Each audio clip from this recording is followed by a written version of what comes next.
Good morning, everybody. This is Don Pren with InsMark. Welcome to episode number 2 of the InsMark Sales Ideas with Chris Jacob. And first thing I want to talk about, we did episode 1 about a month ago, comparing someone who has a pension plan with someone who decides to take that money out and fund a life insurance contract, and then compare whether they would be better off or worse off. And I think the results were really, really interesting. For those of you who were not able to attend that first webinar, we want to take a second and tell you where to find a recording of that. This is episode number 2. We started at insmark.com. And then as you can see on the screen, Chris is going to the Producer Center and then training videos and webinars.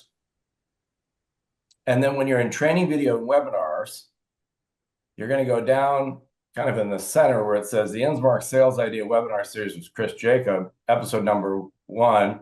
Then you just click watch. And so for all of you attending today, I strongly encourage you to go back and watch that first episode because it will be useful as you see today's episode, which there was a question during the episode number 1 webinar, which was, well, this all looks great, but what if the client, instead of just leaving the money in the pension plan, decided to take the money out, pay the tax, and put it in a Roth instead of a life insurance contract? Then what would the results be? And so that's what today's about.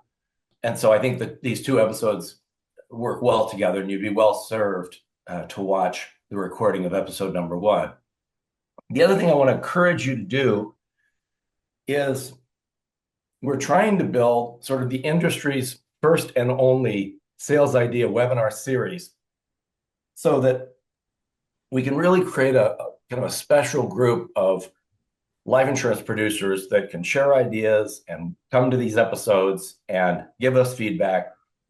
And we want as many people as possible to be part of this. And so if you have associates, IMO, advanced sales or case designers, home office advanced salespeople, please encourage them to attend this webinar series, because I think we can build something really special for our industry.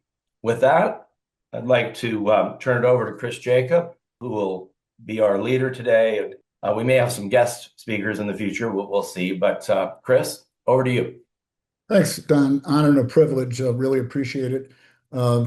Hailing to you all from 9,000 foot out in Silverthorne, Colorado, where it's a balmy 46 degrees this morning. I've been working with the InsMark software since 1987. I like to say I started using InsMark before I was married, before I had kids, and before I had grandkids. Okay. And what we're going to do today, just let me show you kind of the end result, and then we're going to show you how we got there. Okay. Roth conversion versus what we call qualified wealth transfer.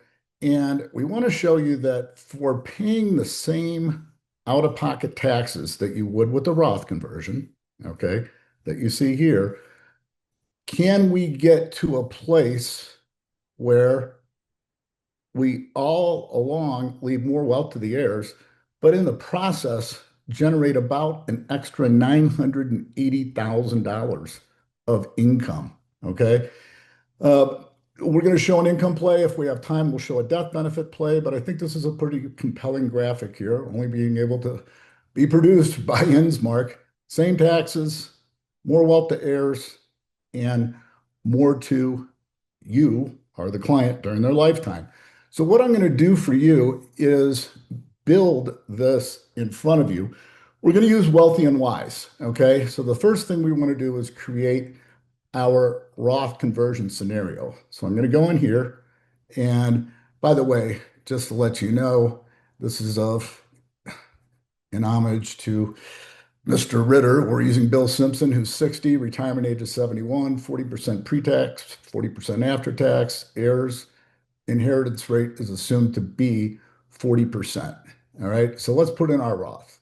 And we're going to start with $1 million. There really is no, there's no, what am I trying to say, minimum for this, but round numbers, $1 million. We'll assume it gets 6.5%. We'll assume there's a 1% management fee. Okay. So here's our Roth conversion, which has nothing in it right now, but we do want to convert it. All right. Now, what you can do here, and we want to convert this thing over 7 years because that's how we're going to fund a maximum efficient life insurance policy. We're going to do it over 7 years. So I do level amount to deplete, and I want to go from age 60 to 66. I hit that. I like to work with round numbers. So I'm going to put in 166 the first year. If you don't know about it, the equal key is your friend in InsMark. So if it just hit equal, equal. But in that last year, I am going to drain it for the 170,163. Now, note over here, it tells me this is my income tax on the conversion. I'm going to need that money coming from someplace else to pay the tax. We're not going to pay it out of the Roth. Okay. So in that line, what I am going to do is show you in a second.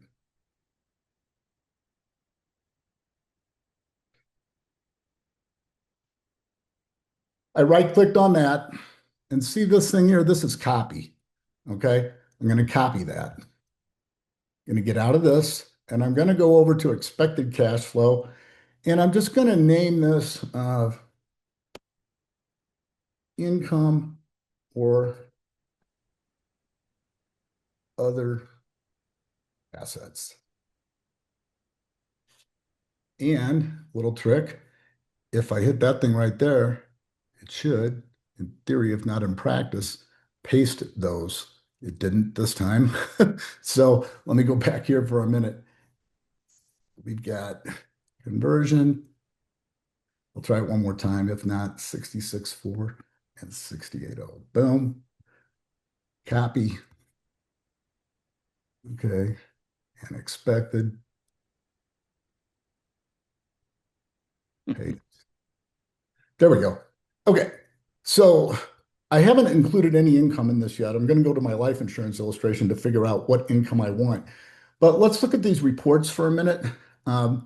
You'll see that if we just look in here, we've got $1 million of an IRA.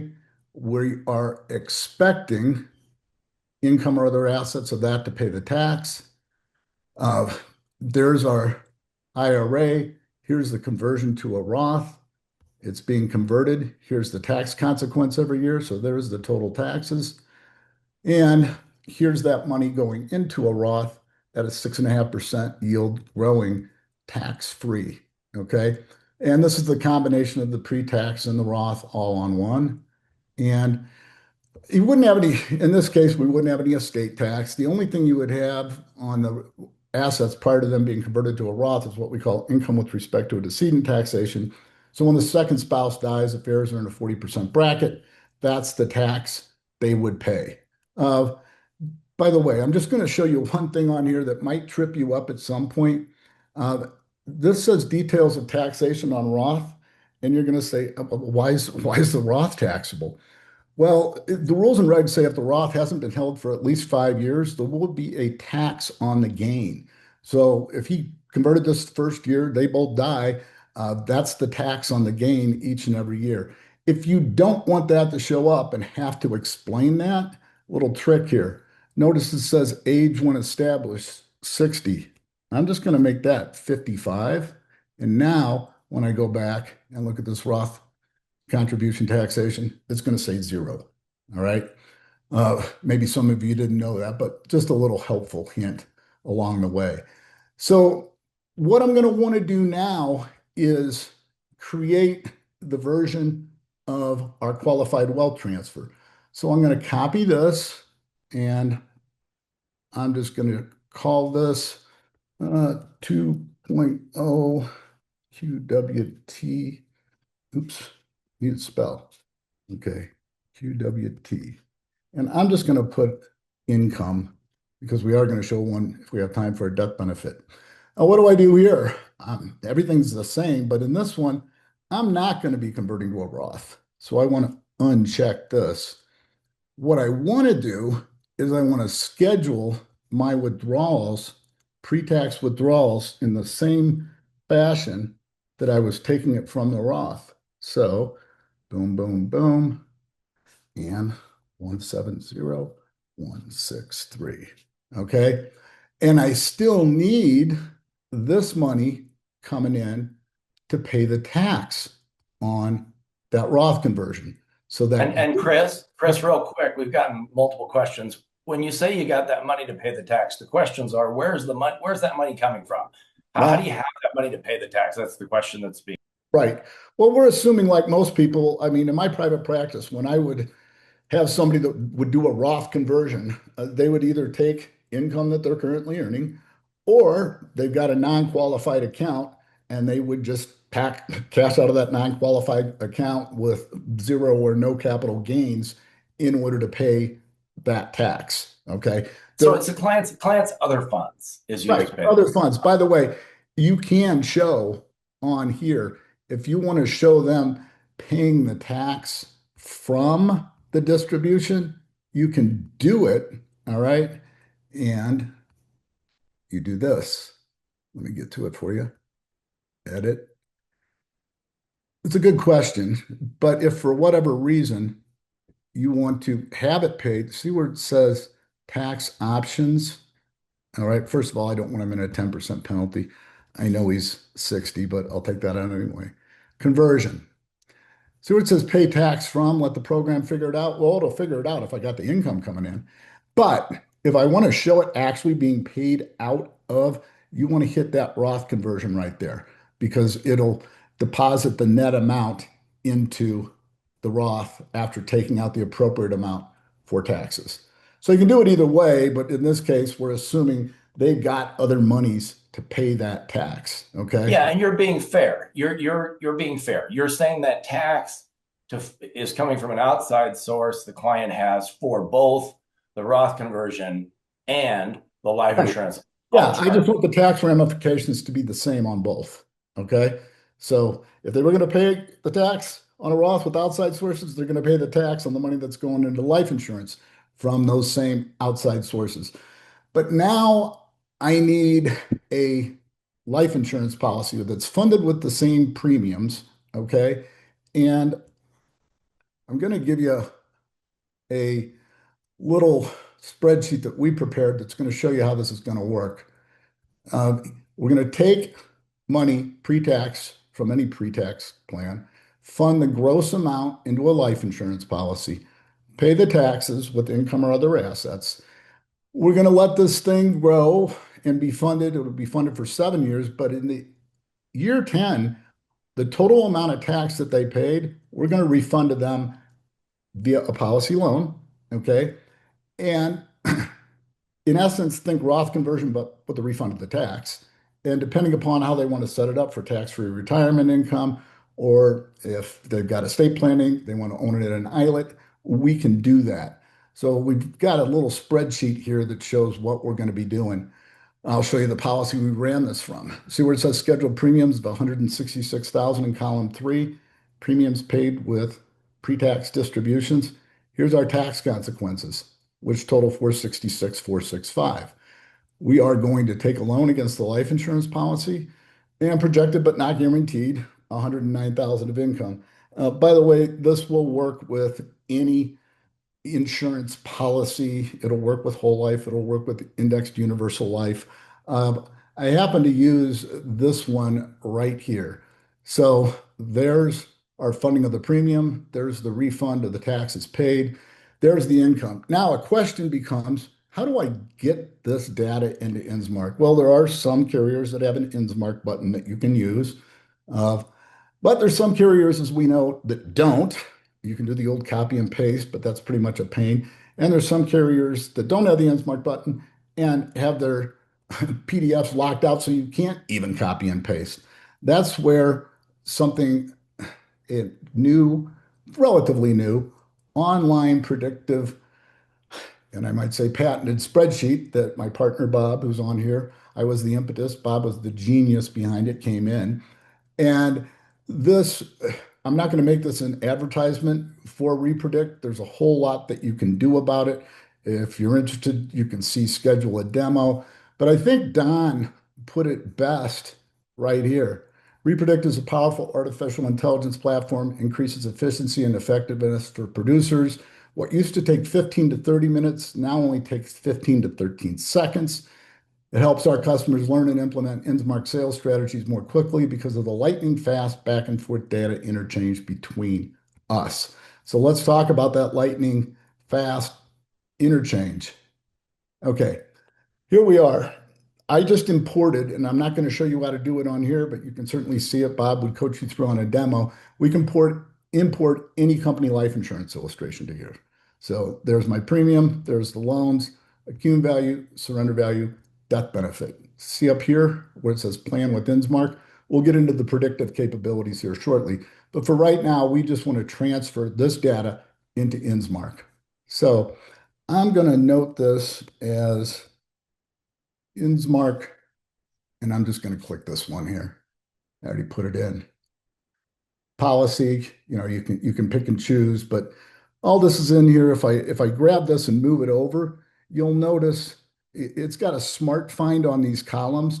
If for whatever reason the information from the insurance carrier came over differently, one, you can rename these columns, but two, this gives you agency to pick exactly what column. All right. So you've got that, and I'm just going to put this as -2. See if this works, and save and submit. Now it's going to transfer this policy data that was in Repredict into InsMark, okay? And depending upon how you operate from InsMark, either on the cloud or like I do from my desktop, I'm going to pick what module I want this to go in. So I'm just going to click Wealthy and Wise, okay? So it's transferring this data. And by the way, don't do anything here. This is going to be real short. All right. That data is now in the data center. So how do I go find that? So we want to do this QWT, which is going to require some life insurance. I'm going to go to Other Assets. I'm going to click Propose Life Insurance. I hit Schedule. And I'm going to clear what's in here, and I'm going to import.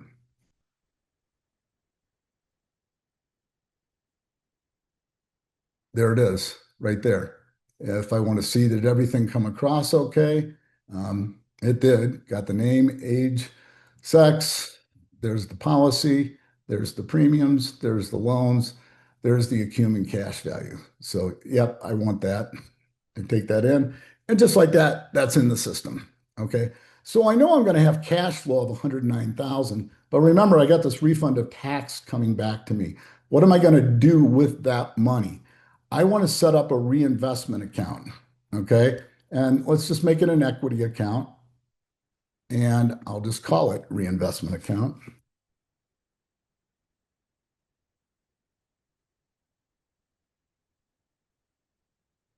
Doesn't have a balance in it yet. And to be fair, let's do 6.5%. And let's do fees at 1%, just like everything else. I'm going to tell the system that I want any excess cash flow reinvested 100% into that account. You do that by going into illustration details, reinvestment options. Okay. So now when I look at my reports, I should have, and I'll do this. Some of these are saved, but boom, apply. Okay. I'm going to want a couple things. I'm going to want expected cash flow. All right. I haven't put in yet a desired cash flow. Well, I know I'm going to get 109,000. This is where you have to do a little interpolation. Okay. 109 works, but I'm going to take some distributions, levelized distributions from that non-qual plan. So let's just see if I take 130,000 and I apply that in retirement years, will that give me enough without running out of money? You do that, I can already tell it would have given me a warning if that would have run out of money. So notice I want 130. Here's my reinvestment. As you'll see, going into the non-qual account, here's my tax-free loans being augmented with the net after-tax distribution from the non-qualified account to give me 130,000 so I don't run out of money. And here's that non-qual account getting the fund deposits, which is the loan from the life insurance for the taxes paid, growing at 6.5%.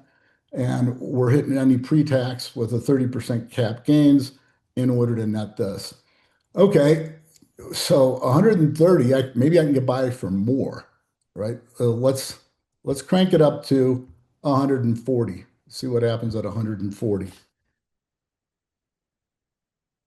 Apply. Okay. And I'm going to hit preview. Well, guess what? That's a little too much. And let's review the shortfall. How far did that take us? Well, we almost got there. Well, we're showing 40 years on this, so that's where the shortfall came in. Let's uh let's split the difference and do 135,000. See if that works. Apply. What is the Goldilocks zone? Well, it looks like 135 works. It did.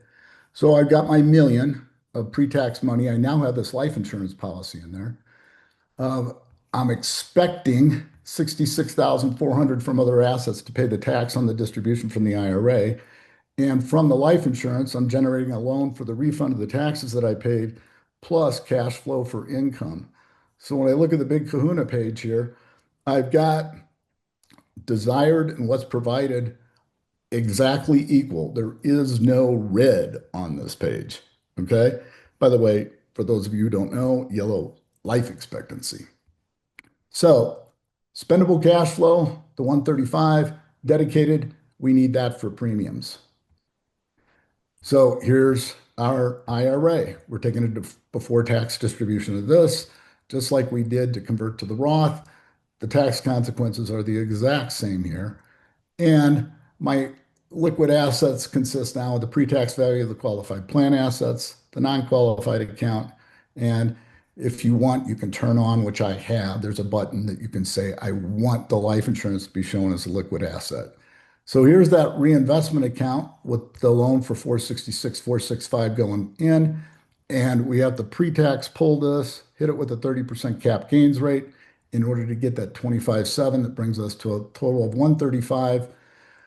Upon death, you would still have income with respect to a decedent taxation here. There would be no estate tax, but now total estate assets consist of the life insurance policy plus those pre-tax assets minus that income with respect to a decedent gives us total to heirs. All right. So we know 135 is our bogey. Now let's go back into the Roth conversion and let's put in 135,000 as our desired cash flow and see if it can carry that through 40 years. By the way, folks, I'm operating on my brand new MacBook. I've been using Windows for years, so I apologize in advance for any screw ups, but I'm starting to get used to it. Okay, does that work? Let's look. Guess what? It doesn't. Let's look at the shortfall. It ran out right there. So we got a $980,000 differential, trying to provide the same income that our qualified wealth transfer. So what does InsMark do best? Do it versus don't do it. Okay. Um, and I want to, for purposes of future, I just want to put Roth conversion income. Okay. Done. Now I want to compare the do it, don't versus don't do it. So I got to create this comparison and you get to name it here. So, oops, you still used to putting status quo, Roth conversion versus QWT. Okay. I want my Roth conversion to be the first thing that shows up. I picked that. I still have to label it. And I want this to be the qualified wealth transfer. All right. Now I want to pick my reports. Uh, this is usually how I like it. Okay. Numerical comparison of retirement plan taxes paid. Do that in graphic of, I want to look at the numerical comparisons of alternatives, and I'm going to show it life expectancy and out at 96. And I got some tax comparison bars on here. Let's see what that looks like. Okay. This is just my preference. I like the numbers to be in red rather than shaded like that. So I'm just going to go back here and do preferences, that, and that. Okay, there we go. I just think that looks better. Taxes paid under each scenario, exact same. If I look at it in bar chart farm, there it is, exact same. But now, when I go to this big page and look at what's my spendable cash flow, do it versus don't do it, and what's my wealth to heirs, there's pretty much always a delta there. And this thing ran out of cash right there. So graphically, now let me show you something. I was showing a death benefit the other time, so I didn't have the income piece show up at the bottom. And you can do that by selecting graph options.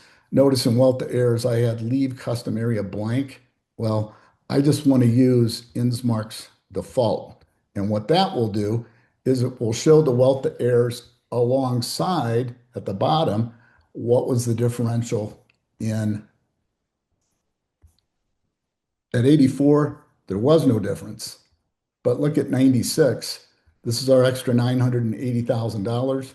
And this was the additional wealth transferred all the way along the line.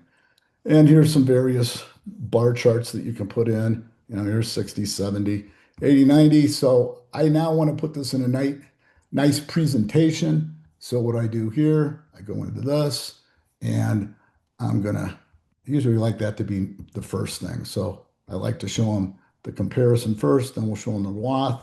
We'll show them that. Let's add a cover page and status quo. It's not that. It's actually Roth conversion versus qualified wealth transfer. And if we hit preview, this should give us our nice presentation all wrapped up in a table of contents. Boom, boom, boom. We've been all through this, so I'm not going to reiterate and go again. So we're good to go there. There's how a life insurance policy properly funded can beat a Roth conversion for income. Okay. Hey, Chris, real Yep. quick. We got a question, and I had the same question, and then and then we talked about it, and you explained it, but it really helped me. And someone's asking a question that was my same question, which was, and it's a good time to talk about it. The other assets that are producing income, the question is where's that coming from? And show them how the loan comes out and is reinvested. Show them that's where that genesis of that extra income is. Yeah. So on QWT income preview, don't forget, I've got 109,000 coming from the life insurance, right? Let's go back to that. So here's my expected cash flow. This was the cash flow that I took from other assets or income to pay the tax on the distribution. Here's my loans from the life insurance policy that, just as you'll see the total here, my total taxes were that I took a loan for the exact same amount in year 10 to reimburse myself for the taxes paid. In this case, it's a participating loan, and then started generating 109,000 of income. So in order to get to the desired 135, I needed to take, of course, the loans from the retirement, I mean, from the life insurance, plus from that non-qualified account. Got a lot of nausea down there, so they had to give her a few more medication. I hope I'm not causing anybody to go ad nauseum, but sometimes I do put them into Migo. My eyes glaze over. So, Don, is this what you're talking about, where we get Yeah, and so 135 by yeah, doing, when they reinvested the yeah, 466, there the it is. question is, well, where did that money go? And the answer is it went into a mutual fund or some non-qualified, just an investment account, and Yep, producing 6.5% return, and that would then generate the income shown right. of 25,708. That combined with the loans from the policy got you to the number. That's what the question is. There it is. The 109 coming in from the loan from the life insurance, the Yeah. 25,708 coming in from the distribution from the non-qual plan after tax gives us the 135. Okay. So we got that going for us, and that's kind of nice. Let's go back to, for a moment, and let's look at Repredict. Okay. There's a couple things I can do. There's a lot of things I can do with Repredict. I'm not going to get into all of them, but I just want to show you, for instance, you're sitting in front of the person, and what we first do is have the AI engine analyze the data. Then we start a prediction, and I'm just going to highlight these. You don't need to know how to code. You just need to know the difference between green and blue.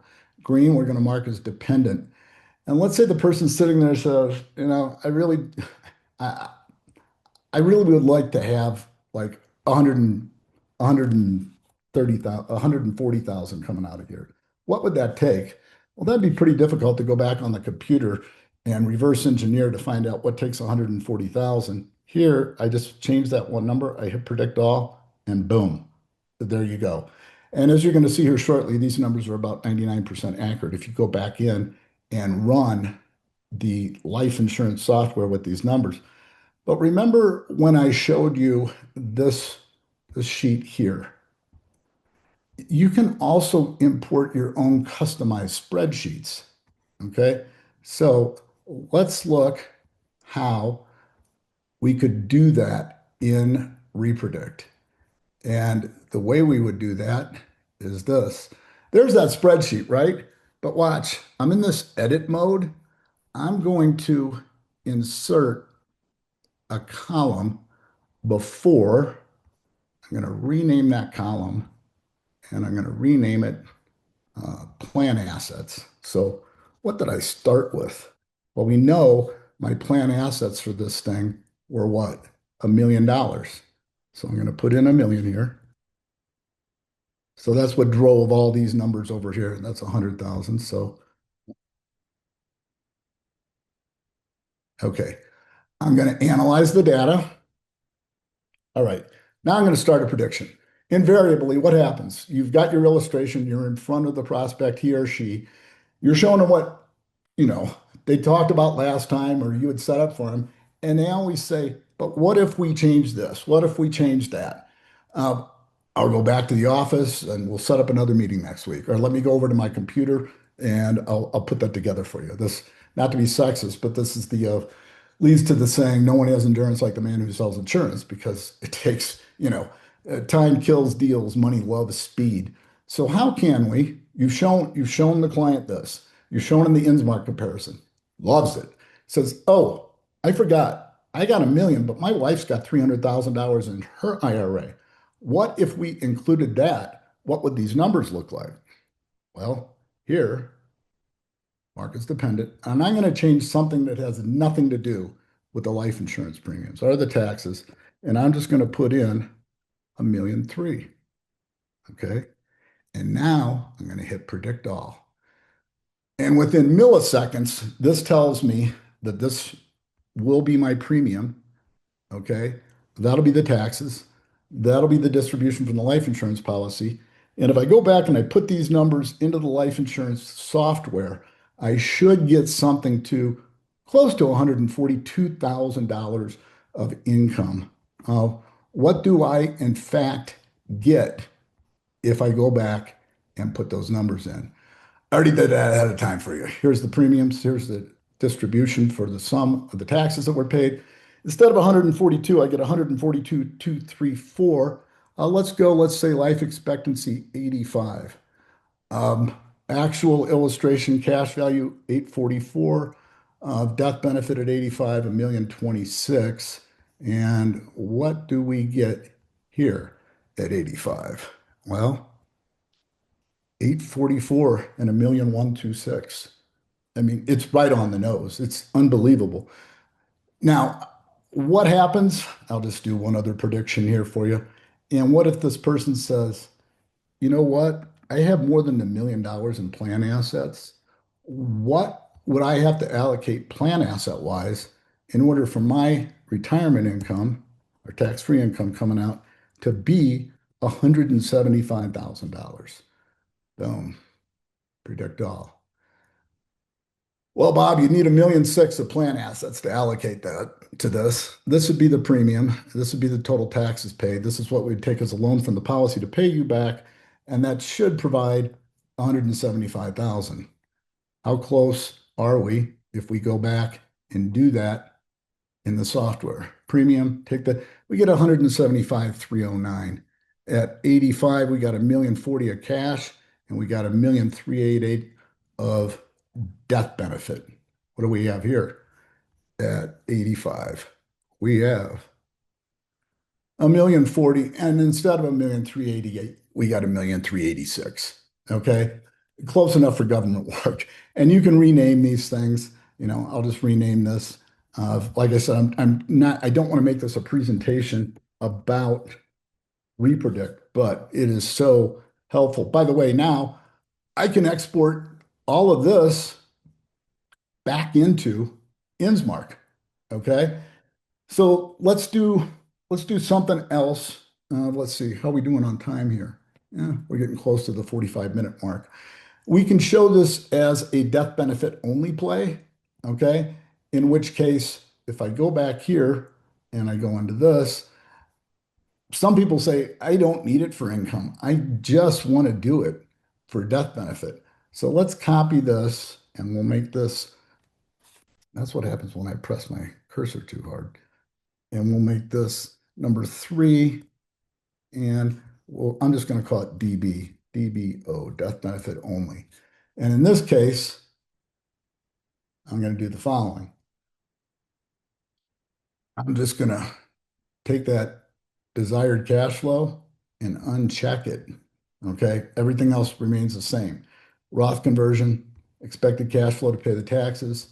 And now what's going to happen is you'll see over time that Roth is just going to grow. We're not going to take anything from it. So what's going to transfer to heirs is 100% of that Roth.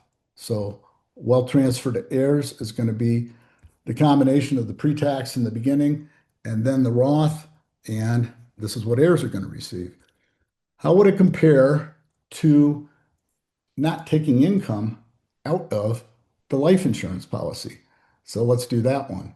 So in order to do that, I got to go here. I'm going to copy it, and I'll just call this 4.0, and we're going to make this DBO, death benefit only. All right. Okay. And now we got that. I don't need the income. All right.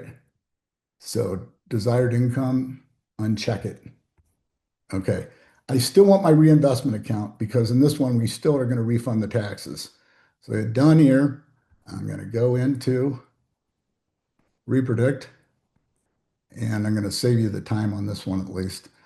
Notice on this one, we have no income coming in. And you plan with InsMark and load save data. And here we go. I think this is the one that I want. Boom. That should be it. Okay.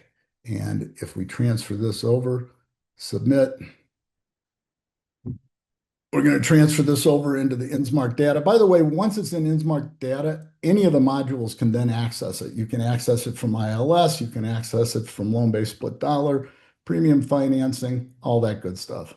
So now we just want to go back in here once that data is transferred. Now I know it is. And where we had other assets before and we had the insurance that was producing income, we don't want that one. We're going to clear the data.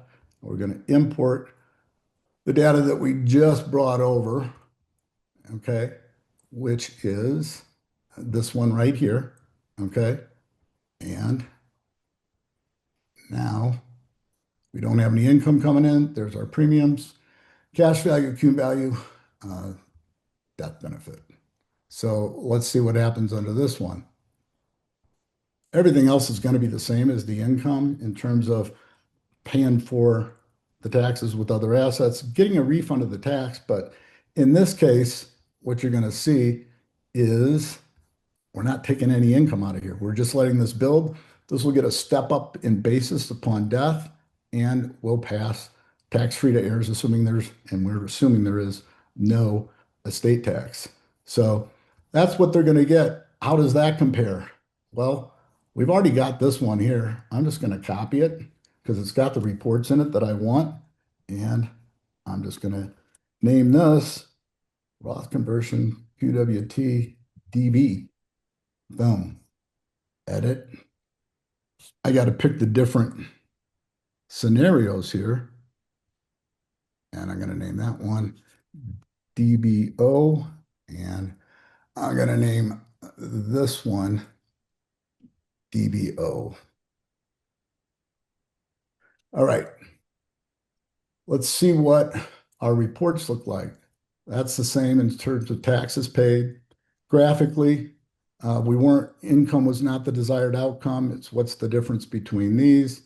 And notice here, this is where if I'm not showing income, this takes up a lot of real estate down here. So I want to get rid of that. So I go over to graph options and I hit wealth to heirs and I hit leave custom area blank. Okay. Now, when I look at that, I'm going to get this much more. Okay. It takes up the whole page. And that really tells a good story. Really, the reason I did age 96, you would have to go and get 6.5% every year to get up to the point where you would catch the qualified wealth transfers, a Roth, an alternative to a Roth to beat the life insurance. Okay. So at 96, yeah, there's a crossover point at 97, 98, 99. Do you really want to take that much risk? And probably the answer is no. By the way, see these Repredict is now strewn throughout InsMark in a good way. If you don't have an account, you hit Repredict, it'll take you just to the home page where you can sign up. But if you already do have an account, watch what happens when I hit Repredict. Boom, it takes me right here to my page where I have all my scenarios stored, okay? And if we do this, and I'll just go to the, hang on for a second. I'll just go back to this one, this IRR sheet for a minute. I want to show you what you would do if you decided on a prediction. This is where we're using the 1.3 million of plan assets. You can't submit this illustration. You can't print this off and submit it with an application. See where that button is? It says make compliant. What I'm going to do here, I'm going to send this to me or whoever runs your illustrations, and I'm going to put in their email address. And I'm going to attach additional attachment. I want to attach the illustration, compliant illustration that I started with, which happens to be that one right there. And I want to hit submit. And what that's going to do is you'll see here shortly, going to send it off to me as email.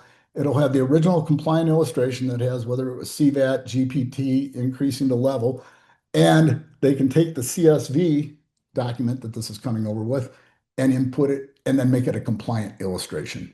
Okay. One other thing that you'll see, explain and visualize an AI whiteboard.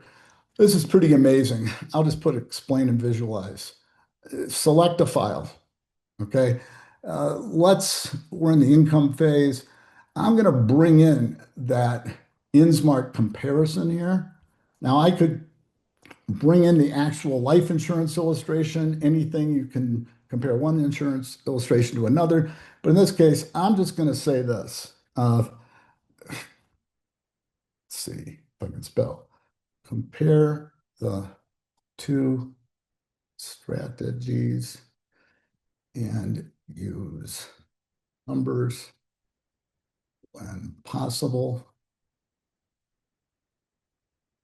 and put into email format for Dave and Julia. Hit that little arrow there. This is going to read, it's using Chat GPT.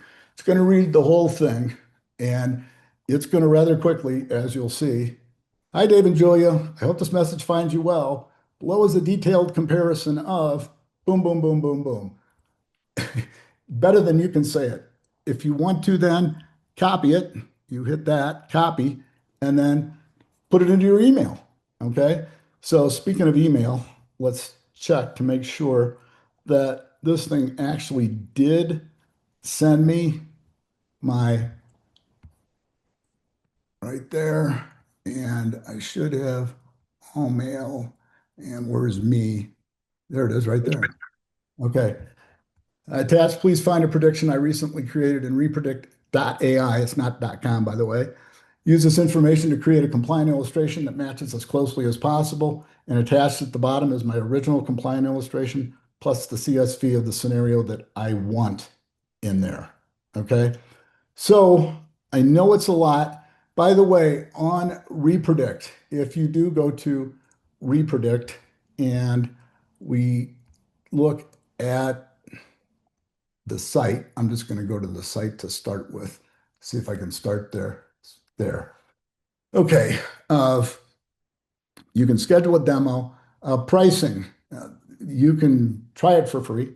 There's a professional version. And by the way, tokens is what you get for that AI whiteboard. 100 predictions per month. Won't go into all the differences, but the best thing to do is just set up a demo. And this will be in the follow-up that we're going to send, and this being a 25% discount off of the first 3 months for this. And it's all caps, early bird 25. And Bob will, and I will take you through as a demo setting this up. If you sign up, we onboard you with your favorite carriers and how all that good stuff works.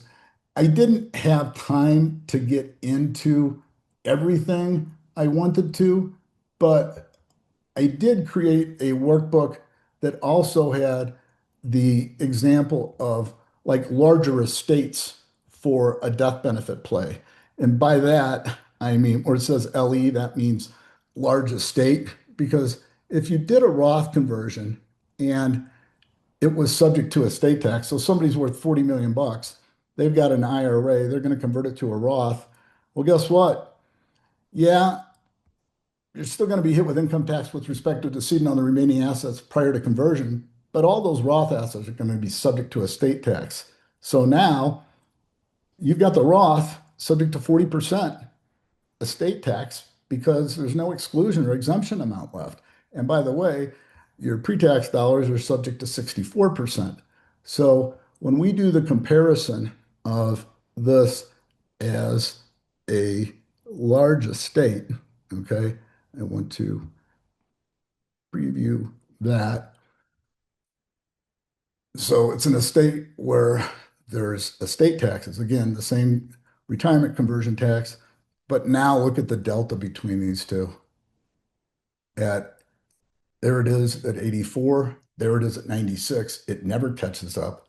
Look at the transfer taxes. We were done there. This guy's up to $3.3 million.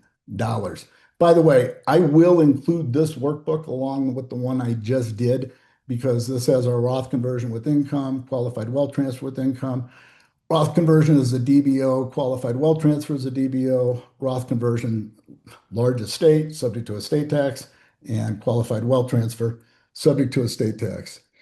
Okay, uh, I know I put a lot of you in Migo. When you play this back, play me back at half speed. Migo stands for my eyes glaze over. Um, but I've gone, what, 7 minutes past the 45 minutes of allotted time.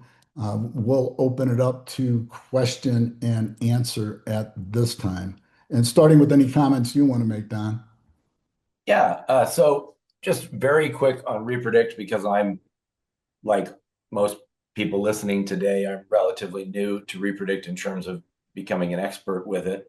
I've been looking at it for, a few weeks. And here's basically what it does. It does a lot more than this, but this will help you get the gist of it. You bring over a case from your carrier software. Let's say it's a female, age 50, 300,000 death benefit, whatever the premium is, cash values, whatever that is. You bring it over, you put it into Repredict, you hit the button, and it studies it.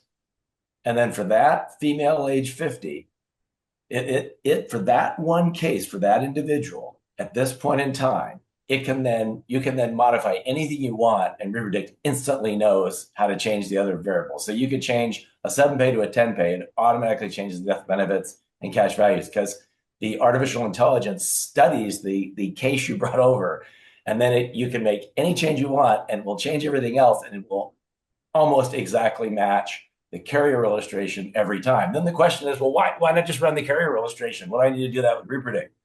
The answer is because what would take you 15 minutes or an hour takes you 10 seconds. And so it allows you so much more control and power in your case development. And you can also do things because you can literally change anything and everything else changes perfectly. You can do things that you'd have to search in the carrier software for weeks to be able to figure out how to do, or something that they don't allow because they don't have the functionality in your specific carrier software. So I just wanted to give you sort of a layman's explanation of what Repredict does. It's my head exploded when they first showed it to me. I was like, this can't be Don, here's real. another really quick example of what would be almost impossible in the carrier. This is Sure. that spreadsheet where it shows a million and we're refunding the tax and we're doing it for death benefit only. And a person's looking at it and says, well, my attorney told me in my life expectancy, because of estate taxes, I actually need Right. $7 million of death benefit. Mhm. Predict all. All right, Bob, you'd have to allocate $1.6 million. This would be the premium going in. This would be the taxes paid. There's the refund. And that would and should get us to $7 million at 85. How close are we?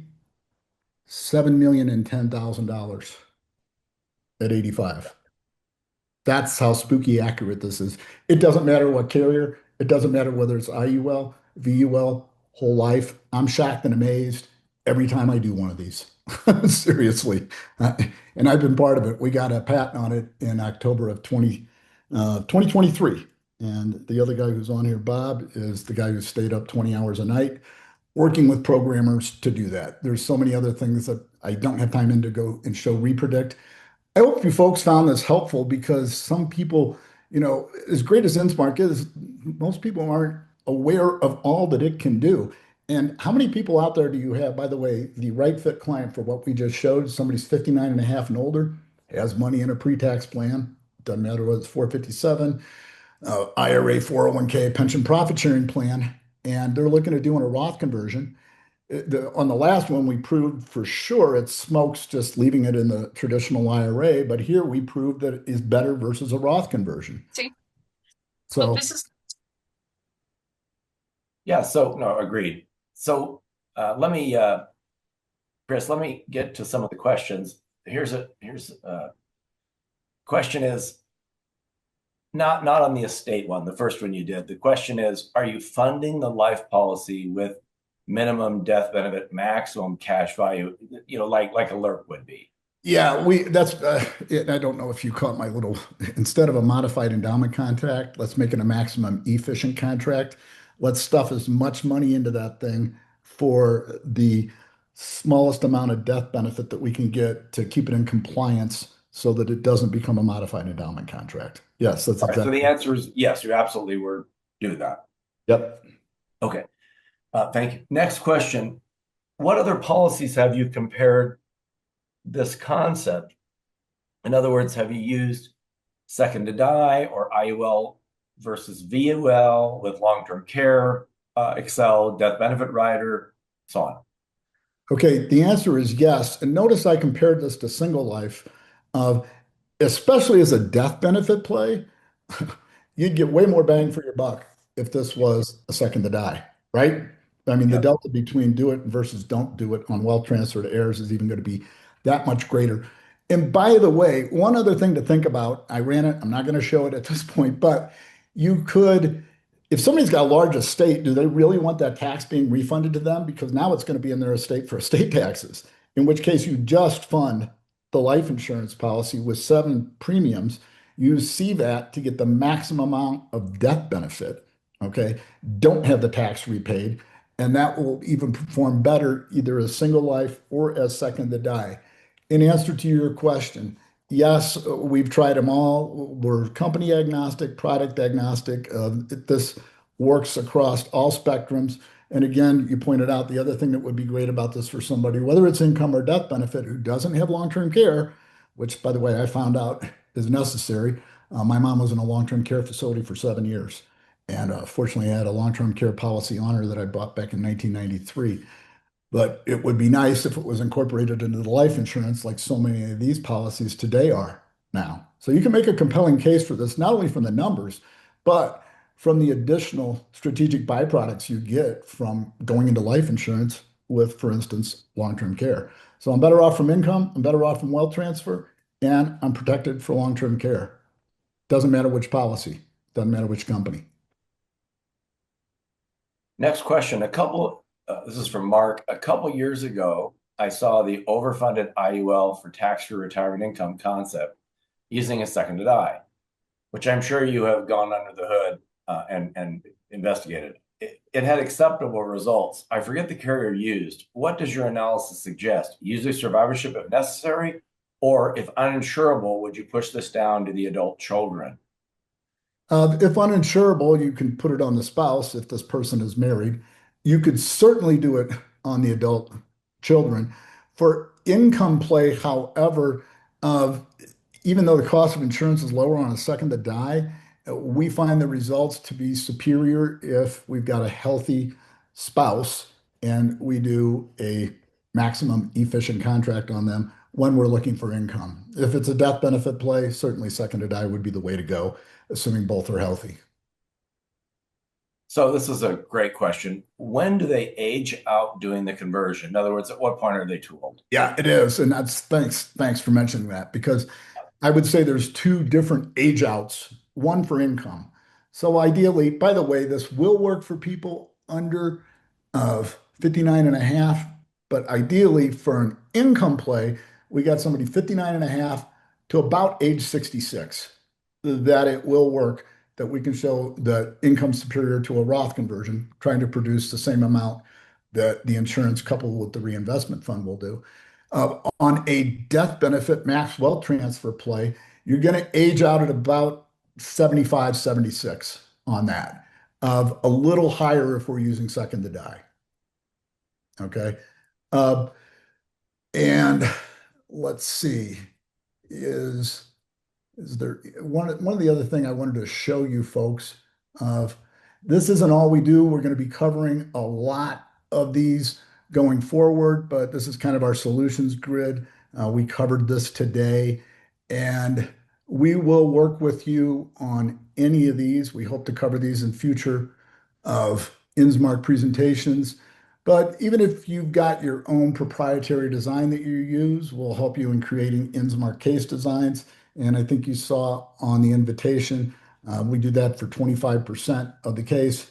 And if you want us to interface with the client or their advisors, it's 35%. So we'll send a copy of this out to you along with the link to the webinar. Okay. So what Chris, else? again, what's the difference between the 25% and 35%? What's the The difference? 25% is we'll do all the case design. We'll work with you. I'll get online with you and we'll do real time, comparisons and change stuff. Here, I was only focusing on just their qualified plan money. But typically, we're going to want to do this, and you're going to want to have somebody who's got an estate that consists of non-qualified plan money. They got Social Security coming in. They got the real liquid assets, and we want to set up a cash flow for them. As Mr. Ritter used to say, real wealth is all about sustainable cash flow. So status quo showing you're not going to run out of money. And by the way, what we're proposing here in Plan 2 will actually enhance your position and your heirs' position. We will interface with you on that, run all that, even if you've got your own proprietary stuff. We'll run all that, show you how to use Repredict, and that's at 25%. If you want us to get involved in client-facing Okay, presentation of this got it. stuff, then it's 35%. All Okay. right, very clear. Now, I want to comment about that, about what Chris just said. So InsMark, this is an important point. InsMark started in 1983. Bob Ritter and I Robert started the company. I was in college. I was his first employee other than his secretary. And so we have a number of top of the table producers that have literally been using the software for 30, 35 years or more. Chris Jacob is one of them. Stuffy Singer is another. Earl Eastman is another. I mean, it's like the you know the hit record of the top of the table. And the reason I tell you that is because I think some people could be watching this and feel a bit overwhelmed because Chris used this product, used Wealthy and Wise for more than 30 years. Here is some relief to that. Number one, you have a recorded session. So you can go back over this a lot slower and see what he's doing with a much lower understanding of Wealthy and Wise and then pick it up. That's first. And then second, as Chris just said, if you want to press an easy button and give them 25% of the case or 35% of the case, if you want to meet with the client, then you don't have to learn Wealthy and Wise at all. So we wanted to give people some options on becoming more proficient with this so that you could design these types of cases. So next question. What is the rate arbitrage for your participating loan used? As you know, AG 49 made that a 0.5% edict. So let's go to this, and it's right there. It's projected for the first 10 years to be 6.16. Thereafter, it's got a fixed borrow. So when we borrow the money here, it's fixed for guaranteed for life at 5%, but crediting on borrowed funds after year 10, when we borrow money, is at 5.5%. So we're only able to illustrate 0.5% of arbitrage. And I got a feeling the good thing about AG 49 AB or whatever number they're on now, letter, is that it's going to, in all likelihood, to help us under promise and over deliver. Chris, have you run these illustrations using the standard loan instead of the participating? Yeah, if you use the standard loan, obviously it's going to come out less. It's going to be close, but in that case, in all likelihood, your Roth conversion would beat it on an income play, okay?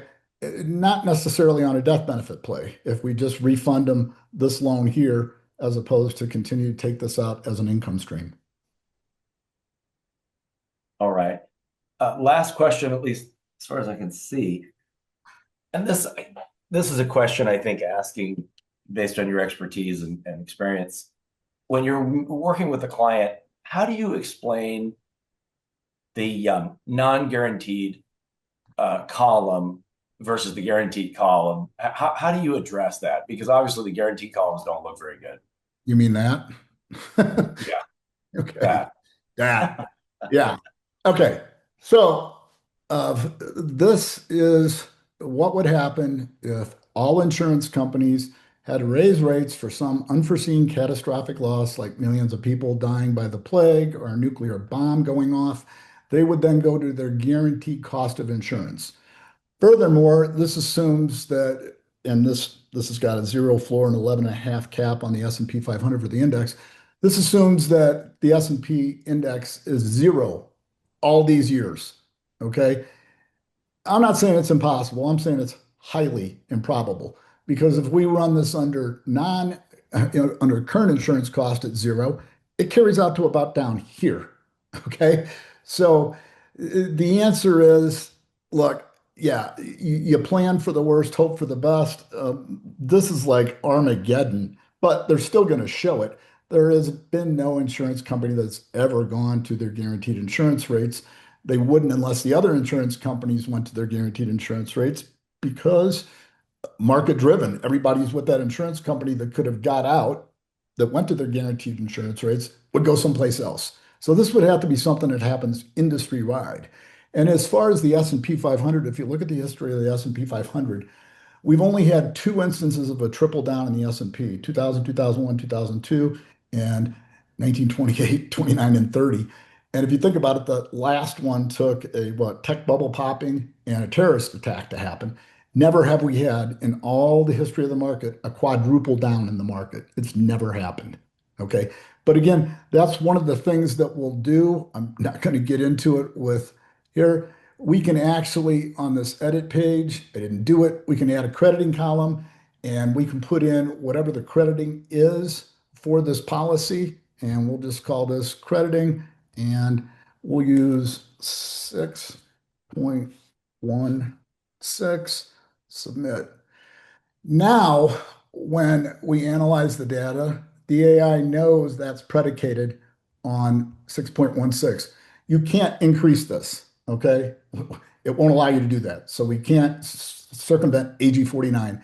As a matter of fact, if you're in here and you go to Help Center, which I would encourage you to do, okay, uh,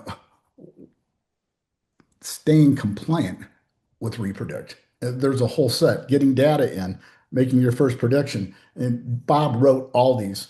It's basically, taught. But if you've got the 6.16 in there, which I don't have right now, you can stress test it for, let's say, 3 zeros. If I add crediting in here, and I'm going to put crediting, call it whatever you want. And I know the illustration was run at this. Okay, submit, analyze data. Okay, start a prediction. And that's not going to drive any of this stuff. What it is going to drive is this stuff.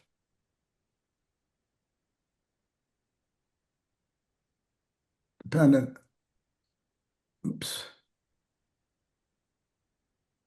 InsMark is independent. Sorry, getting a little trigger happy. Dependent.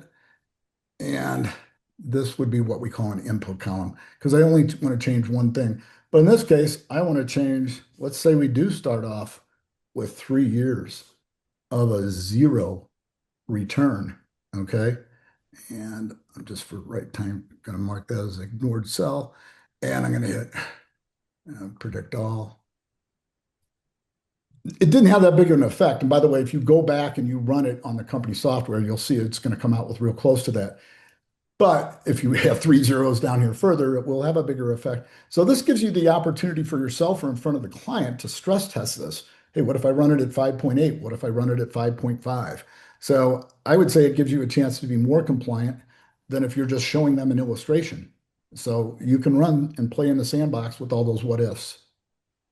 Chris, I love your approach. I have a slightly different approach to this question, and that is I've been watching Bitcoin during this presentation for the last hour.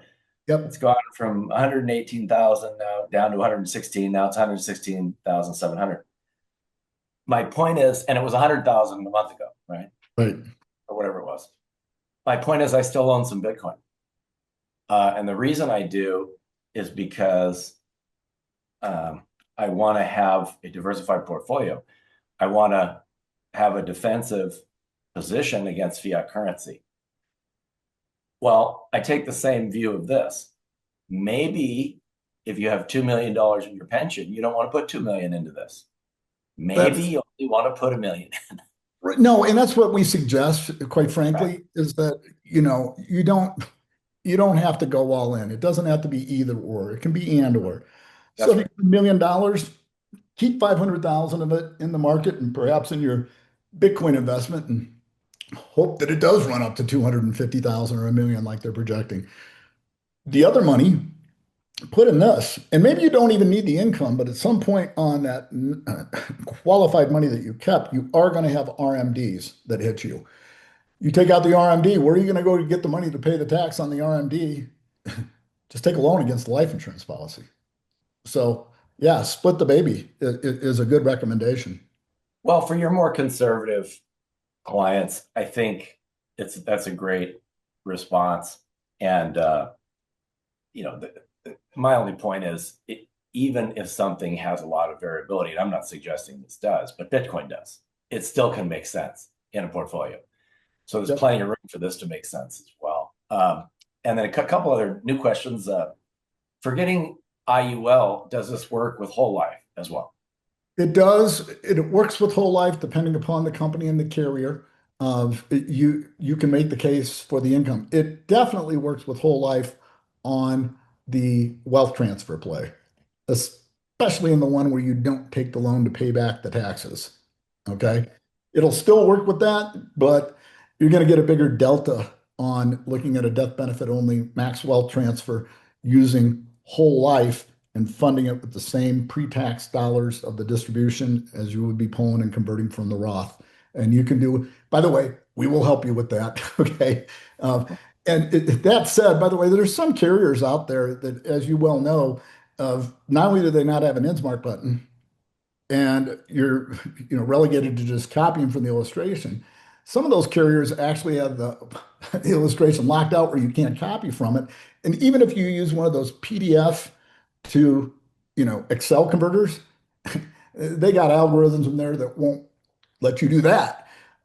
We showed somebody who uses a whole life carrier who in fact has that, and he was just astounded that we could bring in that PDF, have it in here, and then you can, once you get it in here, yeah, you can send it over to InsMark, but you can export it into a CSV and use it for anything else you would want to do.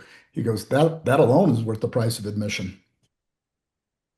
Yeah, absolutely. Gonzalo, thanks for the really nice comment, Gonzalo. Appreciate all your help and support over the years. I don't see any other questions. I do want to suggest that everyone listening look out for, we'll be sending out some announcements on episode number 3 here in the next few weeks. My guess is we'll probably have episode number 3, what, Chris, in about a month or so? Yeah, about a month toward the end of August, I'd say. Yeah, great. And Chris, any final words? No, it's really an honor to sit in front of all of you, and just hats off to you guys, Don and Tony and Karen and Sasheen and Chad and everybody at InsMark who, if I have a problem or an issue with InsMark, I call and boom, they either answer or they're calling me right back, and they invariably know the answer. So they did yeoman's work in helping us be able to integrate so that you could take what's in Repredict and bring it over to InsMark. So I still think InsMark is the best planning software out there.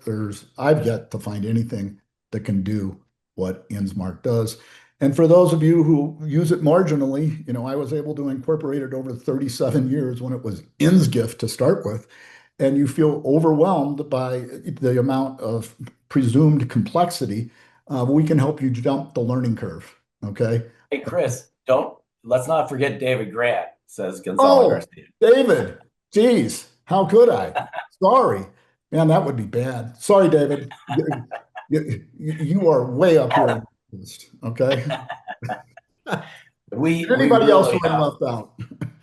We really have some cool stuff planned for these next episodes later this year. So please invite your associates. We'd like to create a really big following for this.